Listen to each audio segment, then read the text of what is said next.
जब भी आप फोर व्हीलर चलाएं तो सीट बेल्ट लगाएं और कभी ड्रिंक करके ड्राइव ना करें, क्योंकि ड्रिंक बहुत ही घातक चीज़ है। वो आपके परिवार के लिए, आपके लिए, सबके लिए घातक है। उन कारणों में महत्वपूर्ण कारण जैसे कि over speeding, correct, drink and drive, मतलब नशा करने के उपरांत जो है गाड़ी चलाना।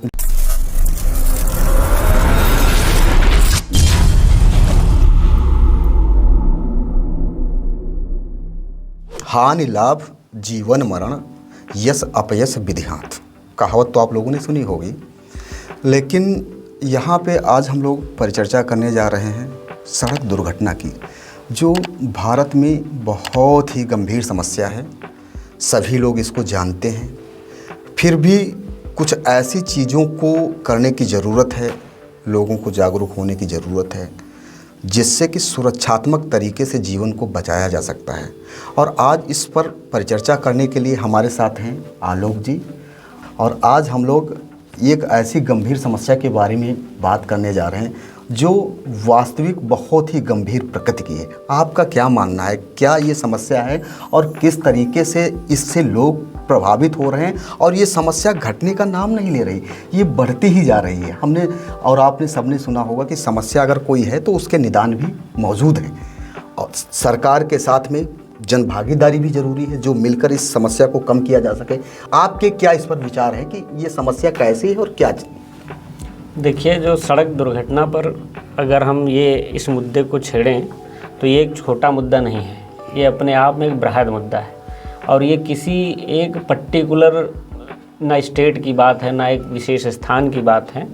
ये पूरे देश में जो एक कह सकते हैं कि सिनेरियो बना हुआ है कि लोग एक यंगस्टर्स होते हैं, मतलब जो हमारे जीवन काल होता है, जीवन काल के 3 क्षण।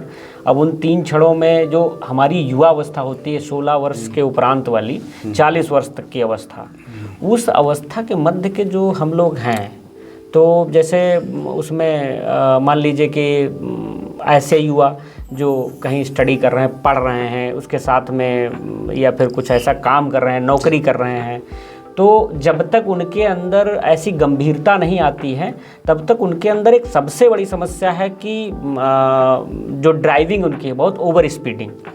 उस ओवर स्पीडिंग के कारण अभी मैं आपको एक डेटा शेयर करूं, एनसीआरबी का जो एनसीआरबी की रिपोर्ट आती है, जी, उस रिपोर्ट के विषय में आपको बताऊं, 2021 की जो रिपोर्ट थी, जी, उस रिपोर्ट में ये था कि भारत में जो रोड एक्सीडेंट्स हो रहे हैं वो लगभग 4 लाख के आसपास थे। 2022 का जो डेटा आया है एनसीआरबी की रिपोर्ट में, तो उसमें ये पाया गया है कि जो रोड एक्सीडेंट्स 2021 के दौरान लगभग 4 लाख के आसपास हुए थे पूरे भारत में, उनकी संख्या लगभग 12% से बढ़कर 4,61,000 के आसपास हो गई है।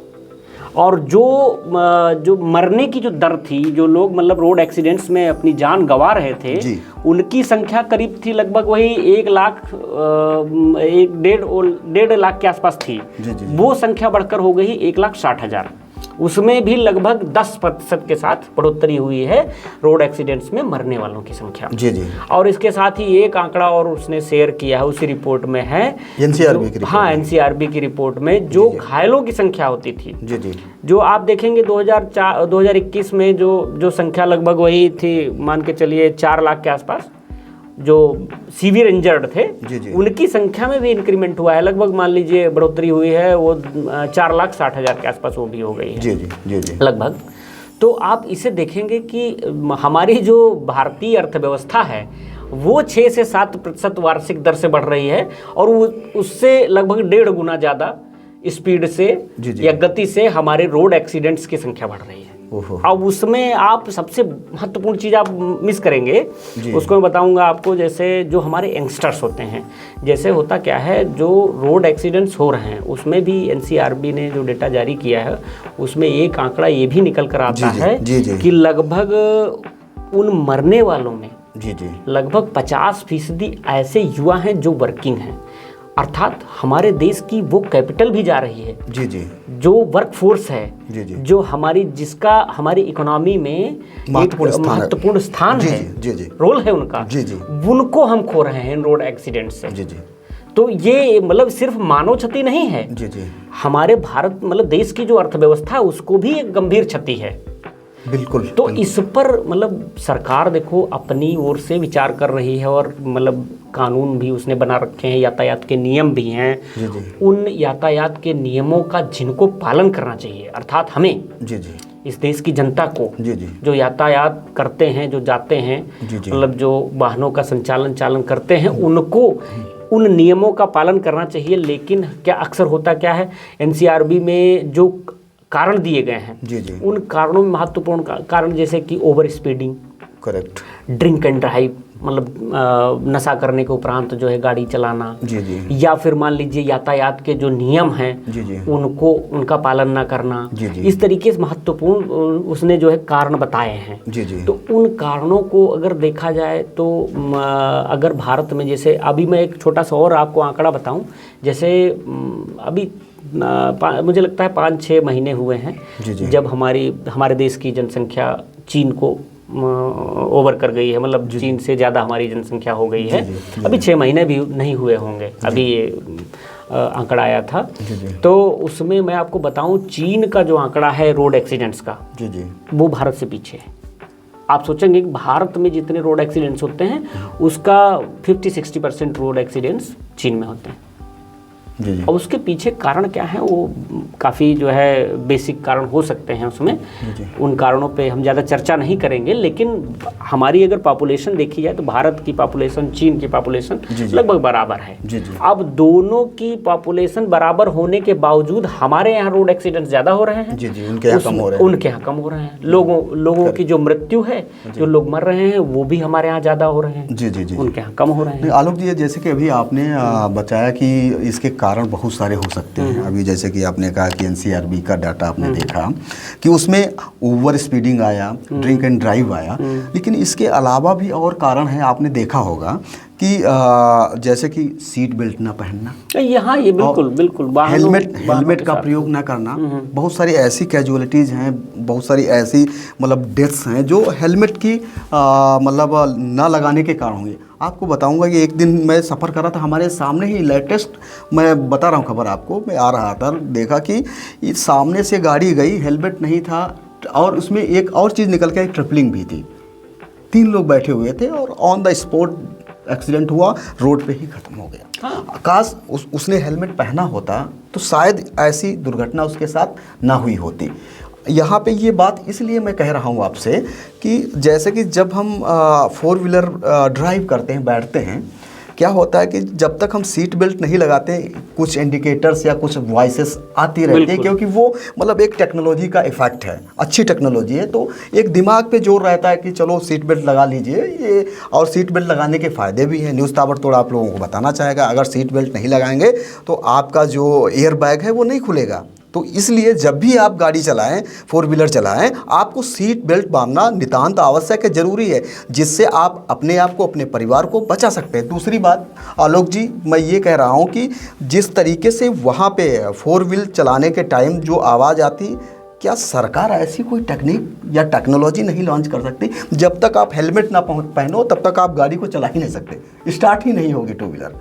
ऐसा कुछ किया जा सकता है? बिल्कुल ऐसा किया जा सकता है। आपका सुझाव जो है, अगर सरकार सुन रही होगी, मंत्रालय सुन रहा होगा, जो नियम बनाते हैं, तो उन तक आपकी बात अवश्य जाएगी। और ऐसा होना भी चाहिए। जैसे गाड़ी में है, जब तक सीट बेल्ट आप ना लगाएं 4 व्हीलर में, तब तक वो स्टार्ट ही ना हो। जैसे कि अभी क्या है, उसमें इंडिकेटर होता है, एक आवाज़ पी पी करके आती रहती है और लाइट ब्लिंक करती रहती है। तो उसके अलावा एक ये फीचर जोड़ा जा सकता है कि भाई जब तक आप सीट बेल्ट नहीं लगा रहे हैं तब तक गाड़ी स्टार्ट ही ना हो। तो ये भी एक नियम जोड़ा जा सकता है उसमें, जो सरकार कर सकती है ऐसा, क्योंकि टेक्नोलॉजी बेस्ड चीज़ें हैं वो अपना हो सकती हैं। तो एक तो ये हो गया। बाकी मैंने एक लाइन बोली थी कि यातायात नियमों का पालन न करना। तो ये सारे जो नियम आप बता रहे हैं, जो सारे जो मतलब जिन चीज़ों को फॉलो करना चाहिए किसी भी ड्राइवर को, तो वो यातायात नियमों में ही आते हैं। नियम हमारे देश में देखो, नियमों की कमी नहीं है, नियम को पालन करने वालों की कमी है। यही कारण है कि जब हम विदेशों में, अब चीज़ें तो खैर सुधर रही हैं, विदेशों में भी हमारी छवि पहले की अपेक्षा काफ़ी सुधरी है। हमारा जो भारत का पासपोर्ट है उसकी भी ताकत पहले की अपेक्षा बढ़ रही है। कई देश ऐसे हैं जो सिर्फ पासपोर्ट आधार पर वीज़ा फ्री एंट्री दे रहे हैं। करेक्ट। तो ऐसी मतलब स्थिति से आप अंदाज़ा लगा सकते हैं कि धीरे धीरे सुधार हो रहा है, लेकिन सुधार की जो स्पीड है, सुधार की जो गति है, वो धीमी है। जी। उसको और जो है तेज करने की आवश्यकता है, एनहेंस करने की आवश्यकता है, ताकि जो रोड एक्सीडेंट्स की जो मतलब संख्या बढ़ रही है, बढ़ोतरी जिस स्पीड से हो रही है, उस स्पीड में कमी लाई जा सके।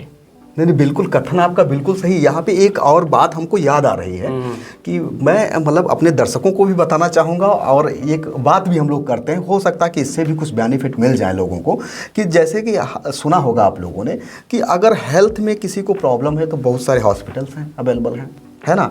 सरकार की तरफ से भी बहुत सारी सुविधाएं मिलती हैं, और अगर विश्व लेवल पे भी वर्ल्ड हेल्थ ऑर्गेनाइजेशन जैसे संगठन है जो हेल्थ को कंट्रोल करने में काम करते हैं, अच्छा करते हैं, क्या ठीक उसी तरीके से ऐसा भी कोई संगठन है जो मतलब एक इंटरनेशनल लेवल पे काम करता हो, जो मतलब जो ये रोड एक्सीडेंट में जो डेथ हो रही हैं या जो रोड एक्सीडेंट बढ़ रहे हैं उनको कम करने के लिए मतलब एक वर्ल्ड लेवल पे काम कर रहा है, ऐसा भी कुछ है? हाँ, लगभग देखिए अंतर्राष्ट्रीय लेवल पर लगभग सभी समस्याओं को लेकर, जो देश की समस्याएं हैं, विभिन्न देशों की जो समस्याएं हैं, उन समस्याओं को लेकर समय समय पर डिक्लेरेशन होते रहते हैं, समझौते होते रहते हैं। जी। तो ऐसे ही एक ब्राज़ीलिया डिक्लेरेशन हुआ था रोड सेफ्टी को लेकर, सड़क सुरक्षा को लेकर। तो उस समझौते पर या फिर उस घोषणा पत्र पर भारत सरकार ने, अर्थात भारत ने 2015 में उस पर हस्ताक्षर किए। और उस मतलब घोषणा पत्र में बहुत महत्वपूर्ण बातें लिखी हुई हैं। उनमें से कुछ बातें जैसे कि जो हमारे नियम हैं, हमारे देश में जो यातायात के नियम हैं, उनका कड़ाई से पालन कराना, ये सरकार और समाज की जिम्मेदारी होगी। सरकार उस पर जो है, अगर नियमों में सुधार करने की आवश्यकता है तो उनको सरकार सुधारेगी। और जो सड़क दुर्घटनाओं की संख्या लगातार बढ़ रही है, उन बढ़ती हुई संख्या पर, उन मतलब बढ़ती हुई दुर्घटनाओं पर रोक लगाने का प्रयत्न करेगी। इस तरीके से उसमें बहुत सारी ऐसी बातें, घोषणाएं की हुई हैं जिन पर भारत सरकार सहमत हुई, अर्थात 2015 में उसने साइन भी किया है। तो इंटरनेशनल लेवल पर बहुत सारी जो हमारी समस्याएं हैं, उन समस्याओं पर अंतर्राष्ट्रीय लेवल पर कुछ न कुछ होता रहता है और समझौते होते रहते हैं, घोषणाएं होती रहती हैं। लेकिन महत्वपूर्ण चीज़ ये, घोषणाएं तो वहाँ बहुत होती हैं और उन घोषणा पत्रों पर हमारी सरकारें हस्ताक्षर भी करती हैं और लाइबल भी हैं। लेकिन हमारे देश की स्थिति में मतलब जो सुधार होना चाहिए, जो कह सकते हैं कि जो परिलक्षित हो, दिखे भी कि आप ये कर रहे हैं तो इसमें कुछ सुधार हो रहा है, वैसा कुछ दिख नहीं रहा है।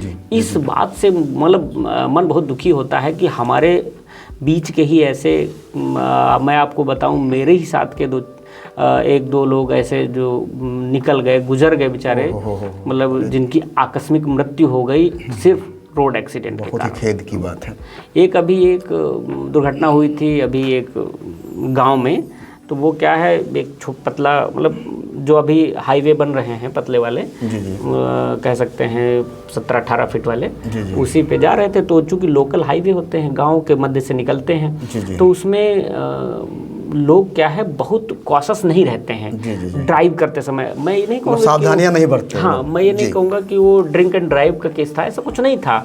लेकिन क्या है, अब मुझे बाद में पता चला कि उस बच्चे ने जो है, लड़का ही था, मतलब वही करीब 25-26 साल का, तो उसने हेलमेट भी नहीं वियर किया हुआ था। तो अब देखिए, हेलमेट की बात तो हम कर रहे हैं, ठीक है, लेकिन उस दुर्घटना में उसका कुछ नहीं हुआ, लेकिन उसकी पत्नी साथ में पीछे बैठी थी, वो नहीं रही। तो इसीलिए सरकार कहती है कि हेलमेट जो है चालक और परिचालक दोनों को लगाना चाहिए। जो ड्राइव कर रहा है वो भी पहने, और साथ में जो यात्रा कर रहा है साथ में बैठ के, उसको भी पहनने की ज़रूरत है। जो सरकार के नियम है उनको पालन करना जरूरी है, सरकार इसीलिए तो नियम बनाती है। बिल्कुल। अच्छा, जैसे कि आप देख रहे हैं कि भारत सरकार, अगर भारत सरकार हो या राज्य सरकार हो, अगर कुछ काम कर रही है रोड सेफ्टी पे, या फिर मतलब हमारे यहाँ जो रोड एक्सीडेंट्स हो रहे हैं उनकी संख्या में कमी लाई जा सके, तो ऐसे कौन से सुझाव हो सकते हैं? तो मैं आपको छोटा सा एक एग्जांपल बताऊं।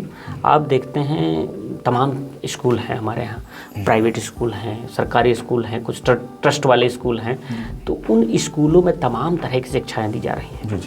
प्राइवेट स्कूलों में तो जैसे इंग्लिश माध्यम है, अंग्रेजी माध्यम के स्कूल हैं, हिंदी माध्यम के स्कूल हैं, या फिर और अन्य किसी भाषा में है जो भारत के अन्य राज्यों में भी होंगे, तो वहाँ पर शिक्षा तमाम तरह की दी जाती है। जी जी। लेकिन कहीं आपने देखा है कि रोड सेफ्टी पे, यातायात नियमों पे, ड्राइविंग पे ऐसी कोई प्रारंभिक शिक्षा दी जाती है? नहीं आलोक, ये आपकी बात बिल्कुल सही है। अब शायद आपने उसको देखा है कि नहीं देखा है। मैं अगर छोटी क्लासेस की बात करूं, प्राइमरी लेवल की बात करूं, तो हमने एक पार्ट पढ़ा था, मेरे ध्यान में आ रहा है, रोड सेफ्टी को लेकर।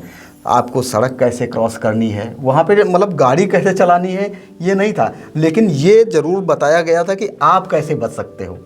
हाँ, आप कैसे अपना बचाव कैसे कर सकते हो। बाकी ड्राइविंग का कोई लेसन नहीं जब था आप स्कूल छोड़ेंगे, जब आप वयस्क बनेंगे, जब 18 साल की उम्र पूरी होगी, जब आपके हाथ में भी बाइक होगी, आपके हाथ में भी 4 व्हीलर होगा, तो आप कैसे उसको चलाएं, ये सोचने वाली बात है, ये अमल करने वाली बात है।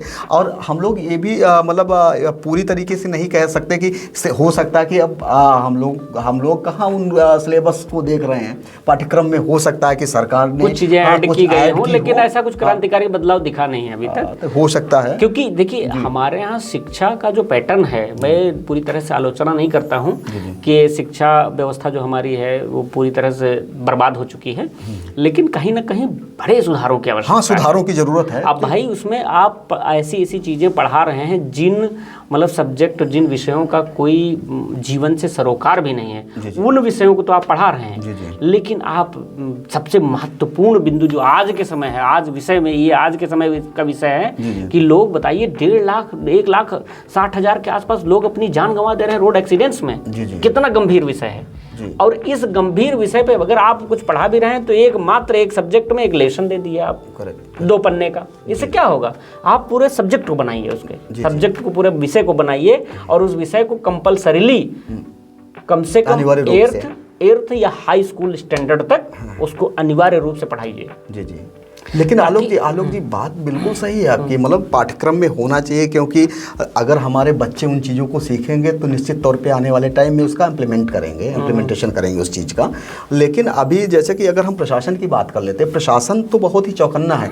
अभी लखीमपुर खीरी में 1 महीने पहले ही यातायात पखवाड़ा इन लोगों ने इंट्रोड्यूस करा था, तो मैंने देखा पब्लिक तो मतलब उस दौरान हमने देखा कि लोग कॉशियस थे, उनको भी पता है कि कब सख्ती होगी, पब्लिक जान रही है कि कब सख्ती होगी, कब चालान कटेगा, तो उसी हिसाब से वो प्लान कर लेते उस रास्ते से। उनको इतना भी पता है अगले चौराहे पे पुलिस लगी होगी, इधर नहीं, शॉर्टकट से चले जाते हैं, है ना। तो ये बचना बचाना, आप खिलवाड़ कर रहे हैं अपने आप से, अपने परिवार के साथ और दूसरों के साथ भाई अपने जीवन के साथ आप खिलवाड़ कर ही रहे हैं। जी जी। लेकिन जो सामने चल रहा, कोई पैदल चल रहा है, कोई किसी चीज से जा रहा है, कोई बाइक से जा रहा है, आप कार चल रहे हैं, या कोई कार से चल रहा है, आप बाइक से चल रहे हैं, वो भी आपकी वजह से दुर्घटनाग्रस्त होगा, और आप तो होंगे ही। जी, और ये डेली आपको करना है, कंटिन्यूस ये करना है, तो आपको करना क्या, छोटा सा हेलमेट यार खरीदना है, एक जो काम हम रोज करते, नित्य करते हैं, तो हमारी आदत भी विकसित हो जाता है। हो गए ना। जैसे अब मान लो हम कार चलाते हैं, तो अब कार चलाते हैं तो ये हमारी आदत में है कि जैसे ही मैं स्टार्ट करूंगा उससे पहले ही सीट बेल्ट लगा लूंगा। जी, या लगा लेता हूँ। जी आलोक जी, देखा है मैंने। तो ऐसे आप इस तरीके जब करते हैं ना, तो आपको कुछ बताने की आवश्यकता नहीं, कोई बताएगा तब आप सीट बेल्ट लगाएंगे, या जब वो क्या कहते हैं इंडिकेट करेगा, जब वो बीप करेगा तब आप लगाएंगे। पहले ही हमको पता है सीट बेल्ट अनिवार्य चीज है, जो मतलब गाड़ी चलाते समय लगानी चाहिए, क्योंकि हमको पता है ना उसके नुकसान क्या है, उसके लाभ क्या हैं, तो हमको पता है, इसलिए हम लगा लेते हैं। तो ये जब आप स्वयं से कॉशियस हो जाएंगे, स्वयं सेल्फ इनिशिएटिव लेंगे और आपकी आदत में आ जाएगा, तो आपको किसी को बताने की आवश्यकता ही नहीं। चालान वाले सब धरे रह जाएंगे, और परिवहन वाले भी आराम करेंगे, है ना।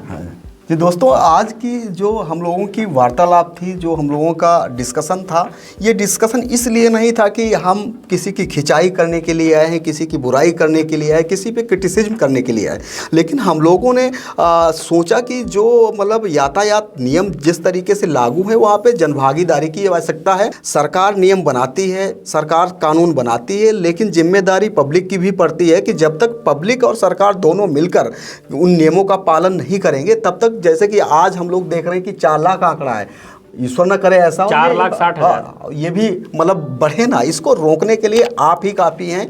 आपको करना क्या है कि जो ट्रैफिक रूल्स हैं, यातायात के नियम हैं, उनको फॉलो करना है। जब भी आप 2 व्हीलर चलाएं हेलमेट लगाएं, जब भी आप 4 व्हीलर चलाएं तो सीट बेल्ट लगाएं, और कभी ड्रिंक करके ड्राइव ना करें, क्योंकि ड्रिंक बहुत ही घातक चीज़ है। वो आपके परिवार के लिए, आपके लिए, सबके लिए घातक है। तो अगर ये छोटी छोटी चीज़ों को अगर हम लोग गौर करते हैं तो निश्चित तौर पे रोड एक्सीडेंट को आलोक जी कम किया जा सकता है, ऐसा मेरा मानना है। ये जो हम लोगों की वार्तालाप है आज की, हम लोगों की बात है, हो सकता है एक मैसेज जाना चाहिए, एक संदेश अगर वहाँ तक पहुँचता है तो अच्छा बात है। विभाग को, सरकार को कि इस तरीके कुछ नियम बनाए। हमारा काम यही है कि आपको और आपके परिवार के लिए ऐसी जानकारियाँ लाना जिससे कि आपके परिवार की भी सुरक्षा हो और आपका ज्ञानवर्धन भी हो। आज की वीडियो में बस इतना ही। धन्यवाद। धन्यवाद।